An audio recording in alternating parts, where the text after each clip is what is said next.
Hello, everyone, and welcome to this episode of Sidestagewithsoph, the show that takes you behind the safety curtain, behind the scenes, showing you what it really takes to get a show up on its feet. From cuts to costume fittings and sits probes to star ratings and tech to fine tuning, we will discuss it all here with your host, Soph. Today we have the final installment of our Fringe Friday series, but we are going to end on a high, I think, with this one. Without further ado, I will introduce today's guest. It is Chloe, here to talk about Lieutenant Love, Dr. Bootcamp. Chloe, how are we today? Yes, I'm good. How are you doing? Good, yeah. It's morning time where you are, we should preface as well. Yes, I am currently in Atlanta, Georgia, doing the Atlanta Fringe, which is great. So far, I've won two more shows, but I'm based in New York. Okay, slay. So Chloe, we'll start our chat as we always do on Sizers Sofa with a question. It's the Mhm. same for everyone, but the Fringe version is: what is your favorite part or thing about the Fringe, Edinburgh Fringe?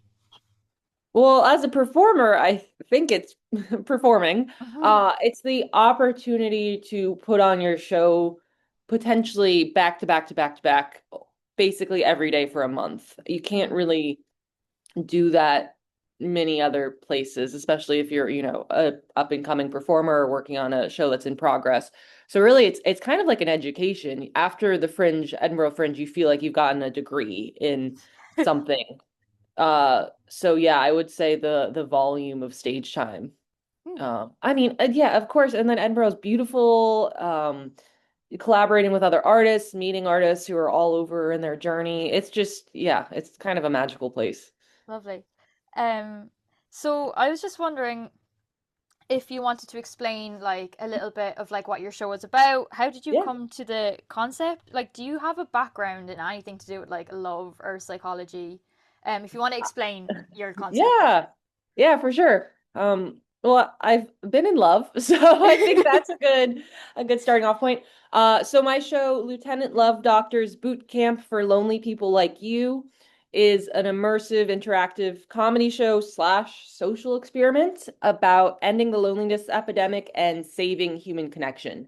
So I play Lieutenant Love Dr. Hadi McToddy, who has traveled back in time from 2075 on a mission to end the loneliness epidemic by training audiences how to interact and hit on each other again, basically in person. Hmm. I guess it would theoretically be a clown show. It is a form of clowning, Mhm. but I myself have a background in stand-up comedy. So I've been doing stand-up comedy for 9 years, and this character came to me when I moved cities. I was living in California and San Francisco. I moved to Chicago. This was 3, 4 years ago. And I didn't know anyone. I was living by myself. I was working remotely. And this character just kind of plopped into my head, honestly, out of sheer loneliness. I was like, I'm going to dress up as this kind of activist, military type character, and I'm going to try to get people's phone numbers. And I'm going to say, I'm staging a protest against dating apps and that you should give me your phone number. And I genuinely did it to meet men, to try to get some dates, and I did. And then fast forward a few months, and I met one particular man who saw me doing stand up and invited me to do his clown cabaret variety show as a stand up performer. I told him about this character that I had. I said, "Can we develop this into a 5 minute segment for your show?" He said, "Great." And so I developed the character in that show. That man is now my husband. And the show, the 5 minute segment, is now a 50-minute solo show. So Okay. Oh, that's I the love that. evolution. Thank you. This piece encourages people to go away from their digital world, excuse me. Mhm. Do you think people have let their phones take over almost like a personality trait or like even a personal entity, which even the idea to discuss is actually quite mental. Um, yeah, like what Yeah, do you do yeah, to get away from phones and stuff, or like you want people to have more human interaction? yeah. There's a lot. But I feel like you just asked like a lot of questions. I'm gonna try to. I have a lot to say, so I'm gonna try to Okay. go through it.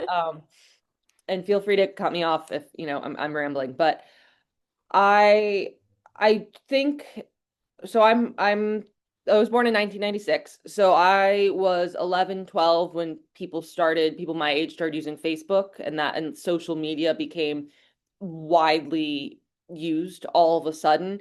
And I feel like at the time I was becoming self-aware and growing into a teenager. also I was developing this awareness of an online persona that so Mm, much of my generation and now pretty much every generation has to think about and manage all the time. It's not just who you are in the real world, but it's who you are online and how you present yourself. And it's like having an extra limb or something constantly. mm, And we've been living with it for so long. I find it incredibly anxiety inducing, and I would love sometimes just to silence that part of me that's aware of how I exist online. Um, I think there's a line in my show that I think is probably one of the most poignant lines, and I say, if the little computers in our pockets dictate how we interact with the world, do we truly have body autonomy? And I think that kind of summarizes a little bit of a fear of mine, or what I see when I walk around and I see everyone looking down at their phones, myself included, because I use my mm, phone for useful things and then I also use it to distract myself constantly and mm. out of pure addiction. If we succumb to our phones and social media and screens telling us what to do and how to interact with the world, our choices become more minimal and our world gets smaller instead of being open to, what's around us. And then I guess the last part of your question, my main goal for the show, or I think really the main message is I don't want people to be scared of each other. I feel like when I was online dating and when I was trying to date in person, I'd go to bars and or wherever, and the idea of approaching a person who you don't know and saying, "Hey, how's it going? How's your day?" Or walking up to someone on the street. I'm in Atlanta and I don't know Atlanta at all. It's a new city to me. Instead of Googling, like, how do I get to this place? Am I in the right spot? Passing by someone and saying, "Excuse me, where's the bus stop? Am I in the right place?" Mm. I feel like people that do that less and less. And I think people think it's almost creepy to talk to someone who's in the same physical space as you if you're not Yeah. connected with them online or something like that. So I want people to leave my show feeling optimistic and remembering that, yeah, there are some creeps and weirdos and whoever out there, but genuinely, like generally, most people are good. Yeah. And most strangers aren't going to hurt you, and we shouldn't be scared of each other Mm. in a romantic sense, like, hey, I'm going to ask you out on a date and you'll probably say no and it's okay and I'm going to live and I'll move on, to really small interactions like, hey, good morning, or hey, Yeah. is which way is the bus stop, or do you have the time, or whatever. So I guess that's my answer to your questions. I definitely think people have taken the idea of stranger danger like even Hmm. too far to the like other side, that people are scared to talk to anyone that isn't Hmm. in their own circle.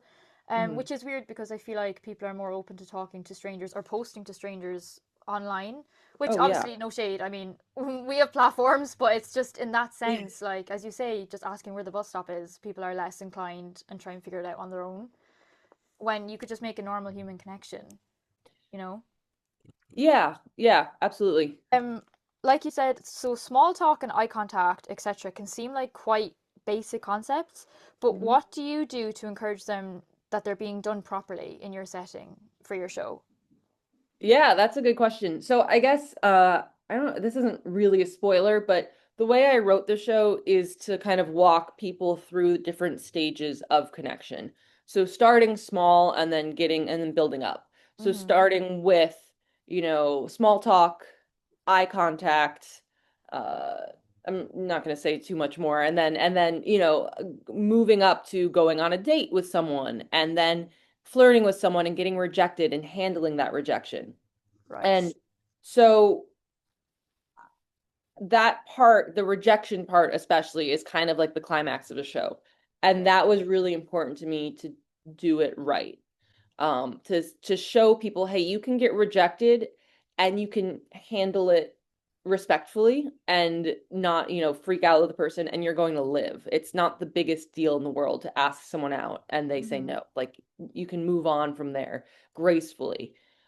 So that was a really important piece for me. In regards to eye contact and, kind of the smaller interactions, my goal for the show is for the audience to always feel comfortable. There is a lot of audience interaction.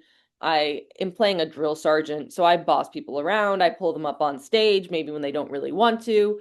Uh, But it's important for me as a performer to always be the butt of the joke. I am always falling on my sword, so to speak, so Yeah. that the audience never really feels uncomfortable.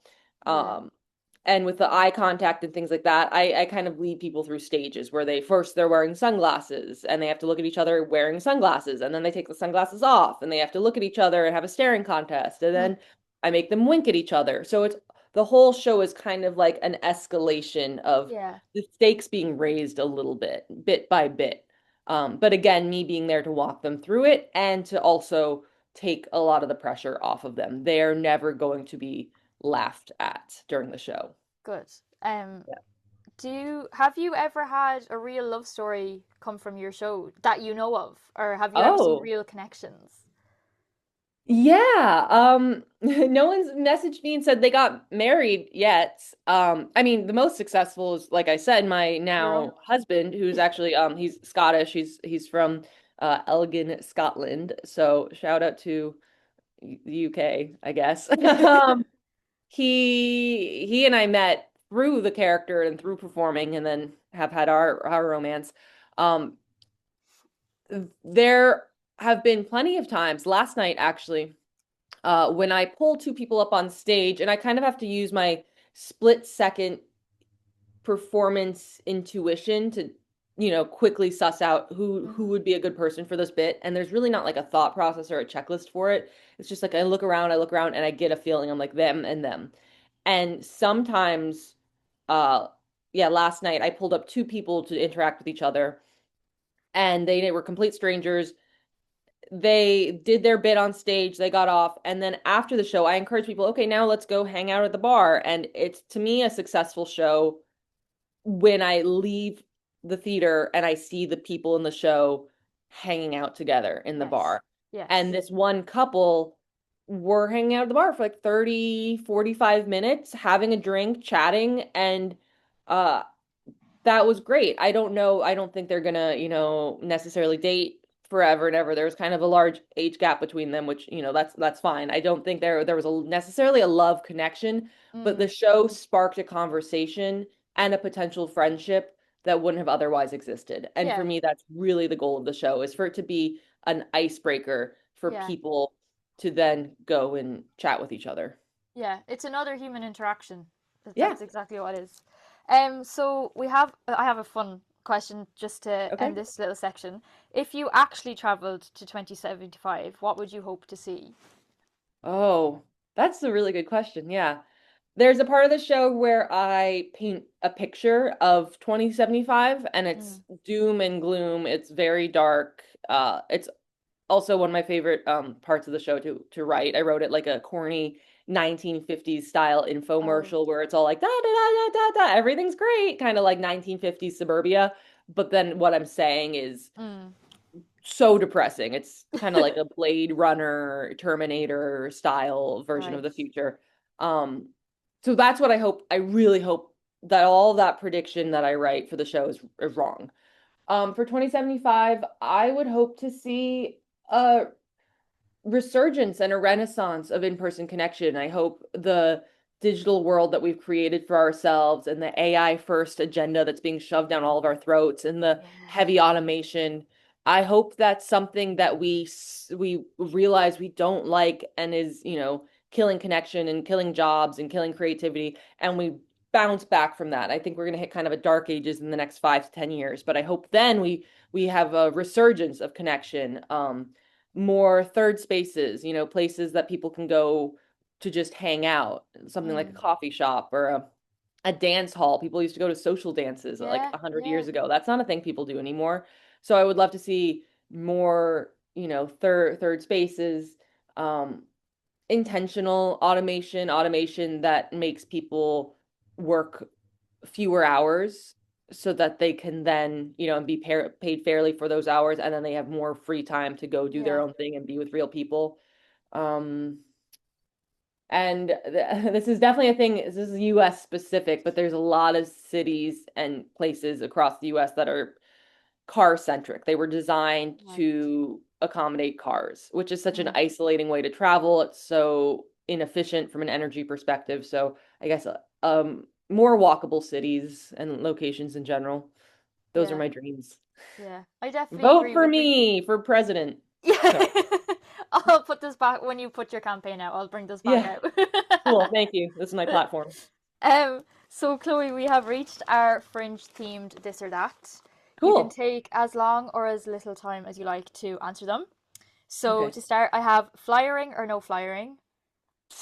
I don't even feel like that's an option. I mean, I know. flyering. I'm a salesperson by day, so flyering and trying to get Oh, people to my fair. show is, it's still awkward and Yeah. tiring and painful, but flyering also is its own art. So flyering. Yeah. I really should have said I that's been like the most common answer. I really should have said, do you like flyering, yes or no? But because Yeah, that's a mixed answer. it's a drag sometimes, but I've found success flyering not, I flyer as my character and I ask people if they want to join the movement to save human Right. connection. I don't ask them to come to my comedy show. Okay. Um, that's been sometimes successful. Are you someone when you're at the Fringe that you like to see one other show a day, or are you cramming it all in? I cram a lot in. Mm-hmm. It's and as you know, as the month goes on, there's word of mouth and like Yes. I live in an apartment when I go to Edinburgh with 7 other artists and we all kind of come back every night after our shows and say, "Oh, I saw this, I saw that, I saw this, I saw," and so your list of what to see just grows and grows and Yeah, grows and grows. yeah. So then yeah, you're cramming it all in. Yeah. Do you prefer Arthur's Seat or the Royal Mile? Arthur's Seat. I Yeah. got my now husband and I got engaged on Arthur's Seat last year. So Oh, Arthur's love Seat that. forever. Yeah. Yeah. Do you like the bagpipes or prefer the other street performers? Hmm. I mean, I can't, it's hard to choose. There's street performers are so talented. They're great. I Mm, love the street performers. Um, my husband's Scottish, so I feel like I have to say bagpipes though. But street performers. I support the fair. street performers. And lastly, sweet or savory food at the food stalls? Savory. Savory. Savory. Yeah. That is the end of our episode, Chloe. I'd like to thank you Oh, so much for joining me and helping end this series. To catch Chloe's show, it's on from the 6th to the 30th of August. I'll leave details for her show down below, and if you want to watch it, it's at. just the tonic, the saloon, 6:40 p.m. Thank you. And I'll thank you all so much for watching, and I'll catch you the next time on Side Stage with Soph. Bye. Thank you so much. Thank you so